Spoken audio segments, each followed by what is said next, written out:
فرمایا وہ مجھے بتاتے نہیں تھے، بڑھاپے تک پشت پر بوجھ رکھ کے انہوں نے نبی پاک کی امت کے گھروں تک پہنچایا ہے۔ میرے اسا فرمایا کرتے تھے کسی کی بیٹی کی شادی کرانی ہے پھر خود نہیں شادی پہ جانا۔ حضور کیوں؟ فرمانے لگے بچی کا باپ تو محسن کے پیچھے ہی بھاگتا رہے گا، خود نہ جانا، بس ٹھیک ہے پیچھے پیچھے رہنا، سامنے نہ آنا، پیچھے۔ میرے دوست کبھی بھی کوئی بڑا بول نہیں، اس سے نیکیاں۔ اور پھر ایک اور بات، دل اگر صاف نہ ہو تو بھی مالک نیکیاں قبول نہیں کرتا۔ پاک ہوئے تے پاک ہی ملدا ہی تے بنا پاکوں پاک نہیں ملدا۔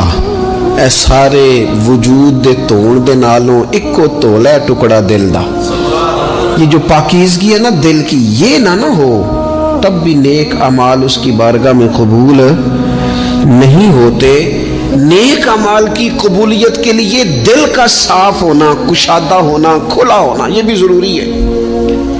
دل میں بوجھ ہو، عداوت ہو، حسد ہو، لوگوں کے لیے کینہ بھرا ہوا ہو اور اعمال قبول ہو جائیں نہ۔ اس کریم کے کچھ فیصلے ہیں، وہ اعمال کی قبولیت کے آداب بتاتا ہے۔ وہ کہتے ہیں میری مرضی سے کرو گے تو میں قبول کروں گا۔ حدیث پاک آپ کو صحیح مسلم میں ملے گی۔ نبی پاک صلی اللہ تعالی علیہ وسلم فرماتے سوموار اور جمعرات والے دن لوگوں کے اعمال اللہ کی بارگاہ میں پیش کیے جاتے ہیں۔ دو مسلمانوں کے، دو بھائیوں کے اعمال رب کی بارگاہ میں پیش کیے جاتے ہیں۔ اعمال ہیں، نیک اعمال ہے، نیکی ہے، نماز ہے، روزہ ہے، حج ہے، زکوٰۃ ہے، صدقات ہیں۔ وہ نیک اعمال اللہ کی بارگاہ میں جمعرات اور پیر کو پیش کیے جاتے ہیں۔ رب کریم فرماتے ٹھہر جو ذرا ان کے اعمال کو روک دو۔ یا اللہ کیوں؟ فرمائے اس لیے کہ ان کے آپس میں نا دلوں میں نفرت ہے، گھٹن ہے، عداوت ہے۔ ان کو ذرا مہلت دو، یہ پہلے صلح کر لیں پھر ان کے اعمال بھی قبول کر لیں گے۔ کہ نہ عداوتیں پالی ہوئی ہیں، اپنے دلوں کے اندر گھٹن پیدا کی ہوئی، اختلاف کہاں نہیں ہوتا، لیکن نفرتیں پیدا کر لینا۔ کیا جرم کیا ہے بھائی نے؟ کون سا کفر کر بیٹھے ہیں رشتہ دار؟ کون سی ایسی بات نکل گئی ہے جو زندگی کے ناطے توڑ کے بیٹھ گئے ہم؟ رب کہتا ہے نہیں قبول ہوں گے ابھی اس کے اعمال، روک دو جب تک یہ آپس میں صلح نہ کر لے۔ مسجد میں بھی پابندی سے آؤ، فجر کی جماعت بھی نہیں چھوٹنی چاہیے، جمعے والے دن بھی وقت پہ آؤ، لیکن اگر قبولیت کرانی ہے تو 20 منٹ نکال کے نا اس رشتہ دار کے گھر بھی چلے جاؤ جس سے ناراضگی چل رہی ہے، تھوڑا سا نا ادھر بھی ایک چکر لگاؤ، اس لیے کہ وہ کہتے ہیں قبول ہی تب کرنا ہے، پہلے یہ والا کام کر، لیکن اندر عداوت سے بھرا ہوا ہو، سینہ بھوک سے بھرا ہوا ہو تو پھر اس کی روشنی میں جو اعمال کیے جائیں وہ قبول نہیں ہوتے۔ قرآن مجید فرقان حمید نے ایک اور وجہ بھی بیان کی ہے، فرمایا نہیں قبول کریں گے۔ امام شافعی سے ایک بندے نے کہا میرا دل کرتا ہے میں کچھ لوگوں پر خرچ کروں پر مجھے مستحق بندہ نہیں ملتا، تو امام صاحب ہنس پڑے، کہنے لگا جی آپ ہنسے کیوں؟ فرمانے لگے تو جو کچھ اللہ نے تجھے دیا ہے تو اس کا مستحق تھا، تو حقدار تھا، جب رب نے تجھے بغیر حساب دیا ہے تو اللہ کے بندوں کو ٹٹولتا پھرتا ہے، تو کہتا میں پتہ کروں یہ حقدار ہے کہ نہیں، اور تو اس کے رستے میں بے حساب دے، رب بھی تجھے بے حساب ہی عطا فرمائے گا، تو ڈھونڈتا اور ٹٹولتا پھرتا ہے۔ قرآن مجید نے کہا بڑے بڑے صدقے دینے والوں، خیرات کرنے والوں، اللہ کے رستے میں خرچ کرنے والوں، ایک بات کا خیال رکھنا، تم نے دیا بندے کو ہے پر دیا ہے اللہ کی راہ میں، اللہ کی رضا کے لیے۔ یا ایھا الذین آمنوا لا تبطلوا صدقاتکم بالمن والاذی، اے ایمان والو اپنے صدقے ضائع نہ کر لینا، اور یہ قرآن مجید کے لفظ ہیں۔ کس طرح؟ بالمن والاذی، فرمایا احسان جتلا کر اور تکلیف دے کر، اپنے صدقات ضائع نہ کر لینا، اپنی زکوٰۃ ضائع نہ کر لینا، اپنے فطرانے ضائع نہ کر لینا۔ بالمن والاذی، یہ جو دو جملے ہیں قرآن مجید کے، یہ اس عنوان پر حرف آخر ہے۔ جب بندہ کسی کو احسان جتلا دیتا ہے تو تکلیف خود بخود ہو جاتی ہے۔ بالمن والاذی، تم نہ احسان جتلا کر والعزا، اور تکلیف دے کر اپنے صدقات کو ضائع نہ کر لینا، احسان نہ جتلانا. تمہارے صدر الشریعہ بدر طریقہ مولانا امجد علی صاحب اعظمی رحمۃ اللہ لکھا ہے، اگر تمہارے بھائی علیحدہ ہے اور وہ کمزور ہو گیا، اسے زکوٰۃ لگتی ہے. بہن غریب نہیں ہے، ماڑی ہے، اسے زکوٰۃ لگتی ہے. ماموں میں، چاچوؤں میں، ادھر ادھر اگر کوئی غریب ہے قریبیوں میں اور مستحق ہے زکوٰۃ کا، تو فرماتے ہیں اسے بتاؤ نہ کہ میں تمہیں زکوٰۃ دے رہا ہوں، اس کے گھر جاؤ، اسے کہنا یہ میری طرف سے بچوں کے کپڑے لے لینا، اسے کہنا یہ پیسے میری طرف سے بچوں کی عیدی ہے، مٹھائی کا کہہ کے دے آؤ. اسے بتانا نہ، کیوں کہ اسے تکلیف ہوگی. احسان جتلا کر تکلیف نہ دو، ماڑا تو پہلے بڑی تکلیف میں. غریبی نے تو بذات خود بڑی آزمائش پیدا کر دی ہے. سب روگاں دا روگ محمد جس دا نام غریبی. کنڈ ولا کے لنگ جاندے نے رشتے دار قریبی، یہ تو بذات خود ایک آزمائش ہے. مزید تکلیف نہ دو کسی کو. احسان جتلاتے ہو، بتاتے ہو، فوٹو بازی کرتے ہو، دعوے کرتے پھرتے ہو. سنیں صحیح مسلم میں حدیث ہے، نبی اکرم صلی اللہ تعالی علیہ وسلم نے اتنا سخت حکم بیان فرمایا. حضور فرمانے لگے اللہ تعالیٰ قیامت کے دن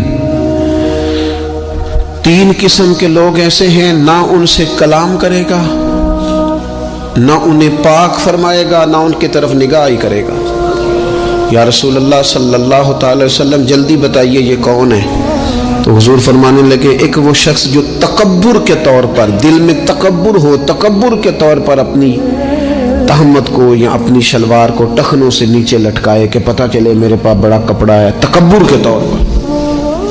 اور دوسرا حضور علیہ الصلوۃ والسلام نے فرمایا جھوٹی قسمیں کھانے والا بندہ. اور تیسرا حضور فرماتے ہیں جو احسان جتلاتا ہے نا، نہ رب کریم اس کی طرف نگاہ کرم کرے گا، نہ اسے پاک کرے گا، نہ قیامت کے دن اس سے کبھی کلام فرمائے گا. ایسے لوگوں کی نیکیاں اللہ قبول نہیں فرماتا. اور ایک حدیث پاک اور سنیے، صحیح بخاری میں موجود ہے، اللہ کے پیارے رسول صلی اللہ تعالی علیہ وسلم، یہ اگر ناراض نہ ہو تو نوجوان ذرا غور کریں میری بات پر. میں ظاہر ہے معاشرے کا حصہ ہوں، سوسائٹی میں رہتا ہوں، کچھ چیزوں کو میں قریب سے جانتا ہوں. پتہ ہے بندہ نیک کون ہوتا ہے؟ جس کی تنہائی نیک ہوتی ہے، جو اکیلے میں نیک ہوتا ہے. تنہائی جس کی پاک صاف ہوتی ہے، اصل میں وہ بندہ نیک ہوتا ہے. ہمارے ہاں نا بالخصوص نوجوان نسل سے کہوں گا، تمہارے پاس سہولت آئی ہے موبائل کی، تمہارے پاس سہولت آئی ہے انٹرنیٹ کی، لیکن دیکھنا اس کی وجہ سے کہیں تمہاری تنہائی ناپاک نہ ہو جائے. دیکھنا اس کی وجہ سے کہیں تمہارا وہ اکیلے میں جو تمہارا رب رسول سے رشتہ جڑنا چاہیے تھا، سجدے کا نور ہونا چاہیے تھا، اچھی منصوبہ بندی کرنی چاہیے تھی، وہ میلا کچیلا نہ ہو جائے. تنہائی جس بندے کی پاک ہوتی ہے وہ نیک ہوتا ہے. محفل میں تو ساری اچھی باتیں کرتے ہیں، محفل میں تو سارے لوگ ہی نیک ہوتے ہیں. یہ صحیح بخاری میں حدیث ہے، نبی اکرم صلی اللہ تعالی علیہ وسلم نے فرمایا میں اپنی امت کے کچھ ایسے لوگوں کو جانتا ہوں جو قیامت کے دن تہامہ پہاڑ کے برابر نیکیاں لے کے آئیں گے. تہامہ پہاڑ تھا ایک بڑا سفید رنگ کا، اس پہاڑ کے برابر وہ نیکیاں لے کے آئیں گے، لیکن فرمایا اللہ تعالیٰ ان کی نیکیوں کو ہوا میں اڑا دے گا. حضرت ثوبان رضی اللہ تعالیٰ عنہ نے عرض کی یا رسول اللہ صلی اللہ تعالیٰ علیہ وسلم ہمیں یہ معاملہ کھول کر بیان کر دیں. حضور علیہ الصلوۃ والسلام فرمانے لگے وہ راتوں کو عبادت بھی کرتے ہیں، اللہ کی بارگاہ میں بھی حاضر ہوتے ہیں، لیکن فرمایا ان لوگوں کا مسئلہ یہ ہے، ان کا نقصان یہ ہے، گھاٹا اور خسارہ یہ ہے کہ جب وہ اکیلے ہوتے ہیں تو رب کی حرمتوں کو پامال کرتے ہیں، دین کی حدوں کو توڑتے ہیں، تنہائیوں میں رب کی نافرمانی کرتے ہیں. نتیجہ کیا نکلتا ہے کہ وہ جو لوگوں کے بیچ نیکیاں کی ہوتی ہیں، نمازیں پڑھی ہوتی ہیں، عبادتیں کی ہوتی ہیں، صدقات کی ہوتے ہیں، وہ بھی ضائع ہو جاتے ہیں. اگر یہ لوگ اپنی تنہائی پاک کر لیں تو ان کی باقی ساری عبادتیں بھی محفوظ ہو جائیں گی. اپنی تنہائی پر توجہ دیں. اپنی بالخصوص نوجوانوں، میری آپ سے بڑی دردمندانہ اپیل ہے، اپنی تنہائی میں نا رب کی بارگاہ میں حاضر ہو، اچھے ارادے کرو، اچھی منصوبہ بندی کرو، لمبی دعائیں مانگو۔ اکیلے جب ہو تو پھر نا وضو کر کے رسول پاک کی بارگاہ میں درود و سلام پڑھو، دلوں کو قوت ملے گی، حافظے مضبوط ہوں گے، تمہارے چہروں پر روشنی آئے گی۔ حضور علیہ السلام نے فرمایا شراب جو ہے نا یہ ناپاکی کی جڑ ہے، فرمایا جس نے شراب کو پیا 40 دن تک اللہ اس کی عبادت قبول نہیں فرمائے گا۔ اور حضور علیہ السلام فرماتے ہیں اگر کوئی اس حال میں مرا کہ اس کے پیٹ میں شراب تھی تو وہ جاہلیت کی موت مرا ہے۔ جس طرح جاہلیت میں لوگ مرتے تھے، مجھے بتائیے ایک دفعہ پیے تو 40 دن تک نماز قبول نہیں ہوتی، تو جو عادی ہو خدا را اپنے بچوں کی نگرانی کرے، اپنے دائیں بائیں غور کرے، یہ بہت بڑی مصیبت ہے۔ حضرت مولا علی شیر خدا فرمایا کرتے تھے دریا میں اگر شراب کا قطرہ گرے اور پھر وہ دریا خشک ہو جائے اور پھر نیچے سے گھاس اگائے اور پھر میرا گھوڑا اگر وہ گھاس کھا لے تو میں اس گھوڑے پر سواری بھی نہیں کروں گا۔ اتنی زیادہ یہ ناپاک ہے، پلید ہے کہ میں اس گھوڑے پر نہیں بیٹھوں گا۔ اس سے احتیاط کی جائے۔ اور پھر میرے نبی اکرم صلی اللہ تعالی علیہ وسلم نے فرمایا 3 طرح کے لوگ ایسے ہیں کہ ان کی نمازیں ان کے کانوں سے اوپر نہیں جاتی، اللہ تعالیٰ کی بارگاہ تک عرش تک پہنچنا تو دور کی بات، کانوں سے اوپر نہیں جاتی۔ 3 قسم کے لوگ ہیں۔ ایک تو حضور فرماتے ہیں بھاگ جانے والا غلام، اس دور میں لوگ غلام خریدتے تھے، جو بھاگ گیا اس کی نماز کانوں سے اوپر تک نہیں جاتی۔ اور ایک حضور فرماتے ہیں ایسی عورت جو اس حال میں رات گزارے کہ اس کا خامد اس سے ناراض تھا، تو اٹھ کے تہجد پڑھے یا عبادت کرے یا صلاۃ اللیل کرے، اس کی نماز اس کے کانوں سے اوپر نہیں جاتی۔ اور حضور علیہ السلام فرماتے ہیں ایسا امام کہ جو زبردستی امامت کرائے اور لوگ ان کی امامت کو پسند نہ کرے، ایسے شخص کی نماز بھی اس کے کانوں سے اوپر نہیں جاتی۔ اپنے اعمال صالحہ کو سنبھالیں، کوشش کریں ایسا کوئی کام نہ ہو جس سے ہمارے اعمال مقبولیت سے باہر نکلے۔ اللہ تعالیٰ میری اور آپ کی حاضری قبول کرے۔